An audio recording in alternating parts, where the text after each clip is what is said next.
The story of the Ottoman Empire is not only about swords and conquests, it is also a story written in stone. Fortifications were the backbone of Ottoman military success. They were not just defensive walls, they were political statements. They announced power, they secured borders, they inspired fear and loyalty alike. In the early days of Ottoman expansion, Osman I and Orhan Gazi understood something crucial. Armies come and go. Victories are sometimes temporary, but a well-built fortress endures. They needed structures that could guard new territories, control trade, and symbolize authority. So, they built. One of the earliest known strongholds was Yoros Castle, standing at the northern entrance of the Bosporus. Originally a Byzantine structure, it was reinforced by the Ottomans. They made it theirs. From this height, they could monitor every ship coming in from the Black Sea. It became a gateway of power. Soon after, Sultan Bayezid I built Anadolu Hisarı on the Asian side of the Bosporus. It wasn't just a fortress. It was a warning. Its location allowed the Ottomans to tighten their control over the strait. And deep inside its walls, the dream of conquering Constantinople began to take shape. These early fortresses were strategically placed, not only on borders but at choke points, river crossings, and trade routes. Their locations were as important as their strength. The Ottomans had learned from the Byzantines and Arabs before them, but they were not content to copy.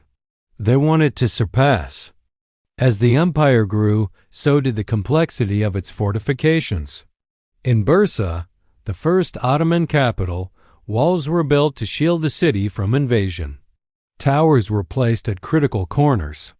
Gates were built in bottleneck shapes to slow down attackers. Even in peace, these walls stood ready for war. The architecture reflected Ottoman values. Every fortress was functional but beautiful. Minarets rose from within the walls. Domes sat beside battlements. These were not just war machines. They were part of Ottoman culture. A fortress was a home for soldiers, a base for officials, a temple for prayer, a court for justice. When the Ottomans pushed into the Balkans, they didn't just march, they built. One key example is the Smederevo Fortress in today's Serbia. It became the administrative center of the region. With its massive stone walls and commanding position on the Danube River, it could withstand prolonged sieges. It also stored weapons, food, and treasures. The design of Ottoman fortresses was brilliant. Walls were often built in layers, outer, middle, and inner, each one a trap for enemies. Towers were rounded instead of square to better deflect cannon fire. Water systems, secret tunnels, and raised platforms gave the defenders multiple advantages. But perhaps the most iconic Ottoman military construction of all was Rumeli Hisarı.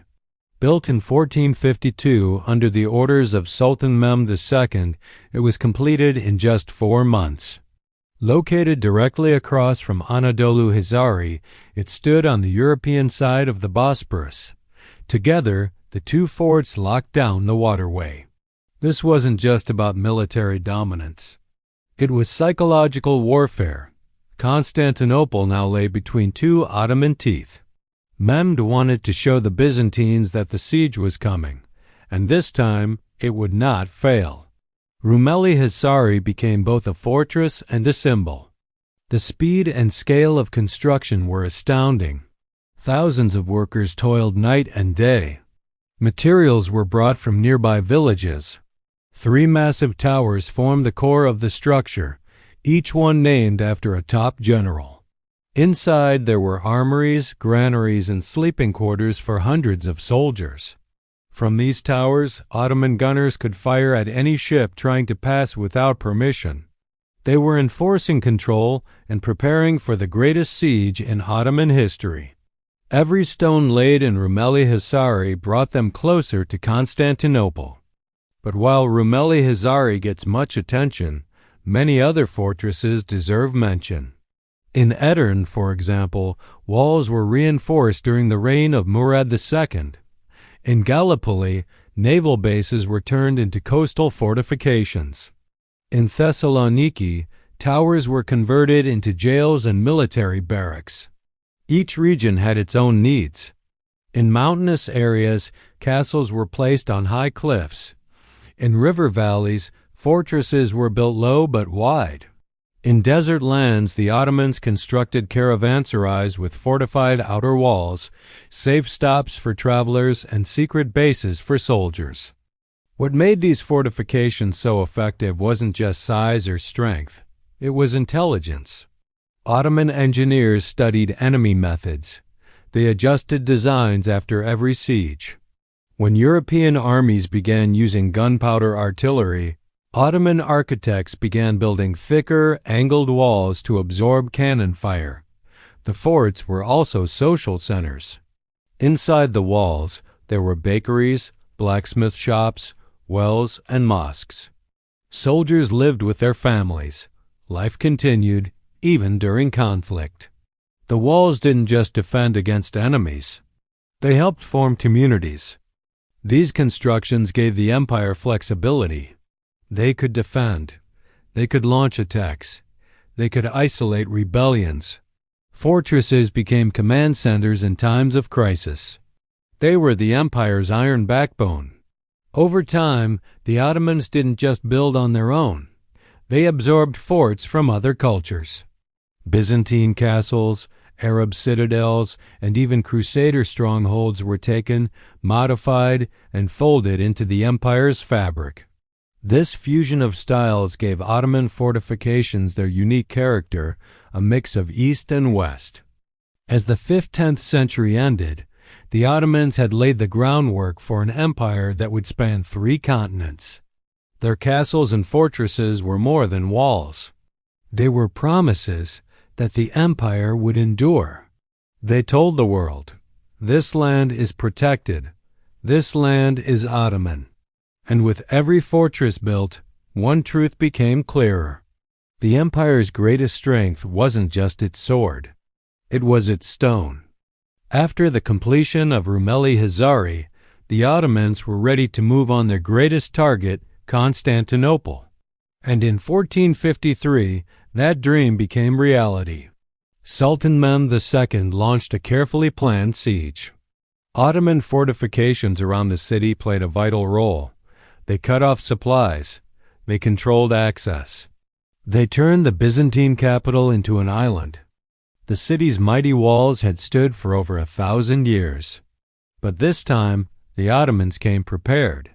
Mehmed brought massive cannons, including the legendary basilica.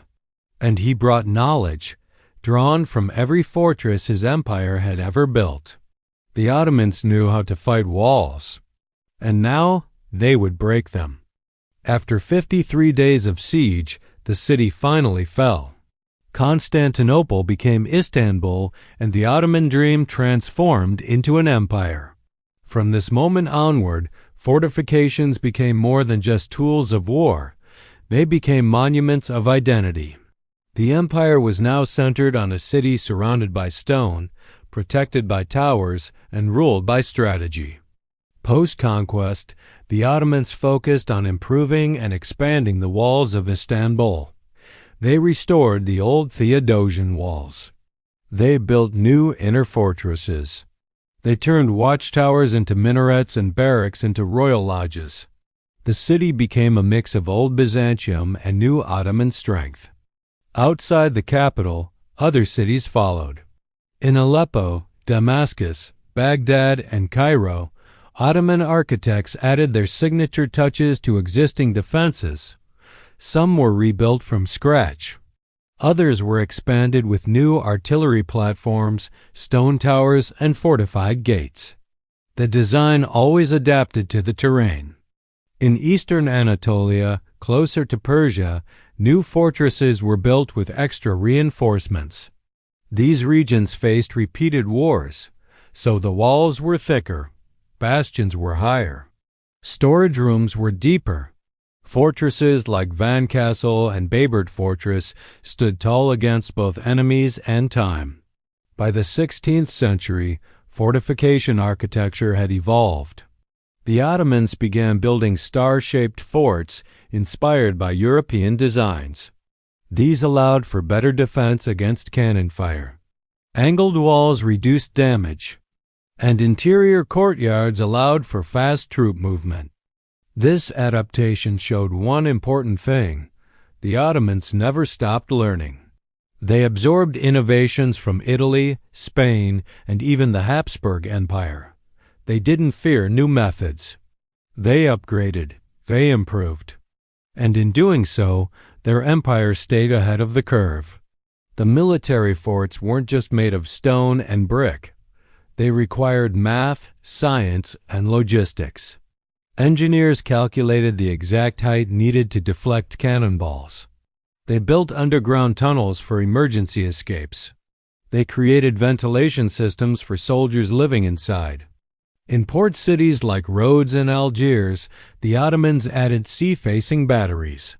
These were cannon platforms that could strike ships trying to invade. Forts became part of naval defense. The Ottoman Navy relied heavily on these structures to protect coastal supply lines. One of the most impressive of all was Calais Sultanai near the Dardanelles. Built by Mehmed II after Constantinople's conquest, it protected the narrow passage between the Aegean Sea and the Sea of Marmara. It stood with its sister fortress, Kilit Bahir, on the opposite shore. Together, they formed an unbreakable gate. With these kinds of constructions, the Ottomans didn't just defend territory, they controlled trade. Any ship that wanted to pass had to pay a tax. This gave the empire economic power as well as military control. Fortresses had become more than military stations, they were economic checkpoints. In times of rebellion, these fortresses became safe havens. If a province revolted, loyal forces could retreat to the fort.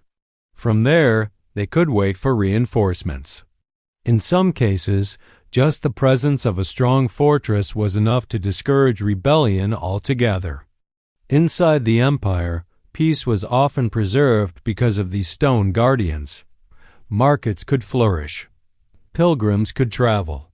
Scholars could write. Farmers could grow crops, all under the shadow of strong walls.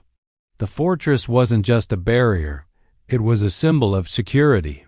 Some fortresses even became cultural icons.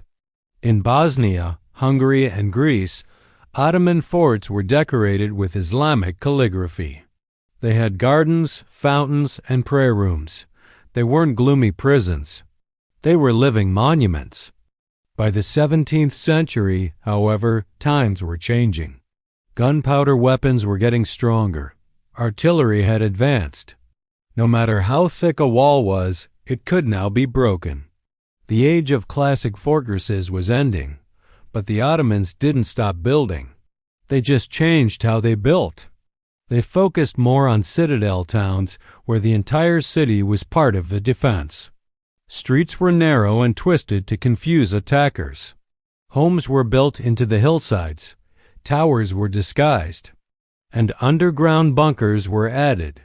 It became a game of deception and defense. Still, many original Ottoman fortresses survived centuries. They were repaired after earthquakes, restored after battles, honored in poetry. Today, you can walk along the walls of Rumeli Hisarı, climb the towers of Anadolu Hisarı, or stand inside the gates of Smederevo and feel the weight of history. These constructions were not temporary. They were built to last. And last they did. The stones remember everything: the silence before a siege, the footsteps of a sultan, the call to prayer echoing through the archways. These fortresses are more than ruins. They are witnesses. In today's world, they stand as proud symbols of Ottoman ingenuity. They remind us that power isn't just about armies. It's about preparation, planning, and presence. Every brick laid by Ottoman hands was a message to the world: we are here, and we are not leaving. Their fortifications gave them reach. Their military structures gave them dominance. But it was their vision to protect what they built that made the Ottoman Empire one of the greatest in history. And even today, long after the cannons have fallen silent, the forts still speak. Not in words, but in walls.